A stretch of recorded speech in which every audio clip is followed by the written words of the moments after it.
আপনাদেরকে বলি যে এই অলংকারের গয়না, স্বর্ণ নয়, স্বর্ণ দুই রকম, একটা হচ্ছে এমনি স্বর্ণ আর একটা হচ্ছে অলংকারের আকারে। অলংকার, যেটা ব্যবহৃত অলংকার, তাতে জাকাত আছে কিনা এই বিষয়ে ফুকাহায়ে কেরামদের ইখতিলাফ রয়েছে। হাম্বলি মজহাবে তাতে জাকাত নেই, বাকি হানাফি মজহাবে, শাফি মজহাবে, অন্যান্য মজহাবে জাকাত আছে। আমাদের অধিকাংশ আহলে হাদিস সালাফি ওলামারা বলছেন যে জাকাত আছে।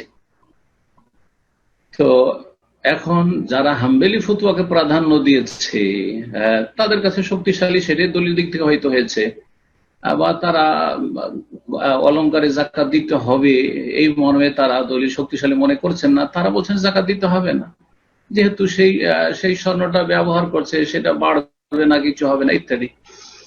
তো এই ফতুয়া হাম্বেলি মজহাবের ফতুয়া, আর সেটা অনেকে দিচ্ছেন, যেমন ডক্টর সাইফুল্লাহ দিয়েছেন, তার আগে মোহাম্মদ বিন হাম্বল দিয়েছেন। জি, ইলমের পাহাড় তিনি, হ্যাঁ, 1 মিলিয়ন হাদিস মুখস্থ যারা, তিনি দিয়েছেন। কিন্তু অন্য অন্য আইম্মায়ে কিরাম মোহাম্মদ বিন হাম্বল চাইতে কম না, তারা বলেছেন না, তাতে জাকাত দিতে হবে, তাতে জাকাত দিতে হবে। সুতরাং এই ক্ষেত্রে আমরা সতর্কতামূলক বলি, হ্যাঁ, যদি অকাট্য ভাবে নাও হয়, সতর্কতামূলক বলি যে আপনি নিজের ঈমানকে সুরক্ষিত করতে চান, আপনি নিজেকে ঝুঁকি মুক্ত রাখতে চান জাহান্নাম থেকে, যে জাহান্নামের সম্মুখীন না হইতে কেন দাওনি? যদি ফরজ হয় আর দিলেন না, তাহলে কেন দেওনি তুমি জাকাত, এই প্রশ্নের সম্মুখীন হইতে হবে। ভালো করে শোনার যুক্তিটা। আর যদি ফরজ নাই হয়, হাম্বেলি ফতুয়াটাই ঠিক হয়, আর আপনি দিয়ে দেন, তো আল্লাহ কিয়ামতের দিন জিজ্ঞেস করবেন না যে কেন দিলে তুমি?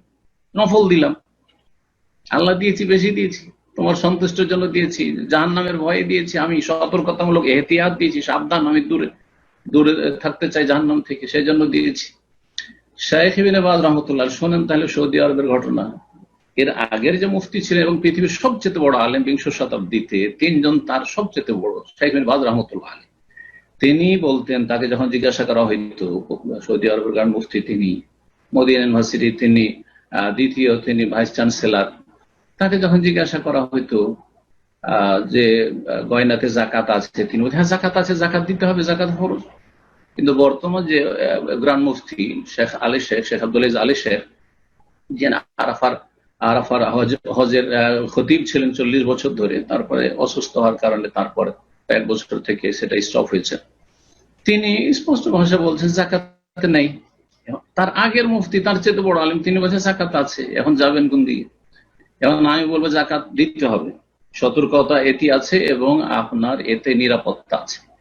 অন্য আর একজন বলেছেন জাকাত দিতে হবে না। এখন আপনি যেটা ভালো মনে করেন, কিন্তু আলেমদের ফতোয়ায় লড়াবার চেষ্টা করবেন না এবং মানুষের মাঝে বিভ্রান্তি যেন না ছড়াই। আশা করি বুঝতে পারছেন।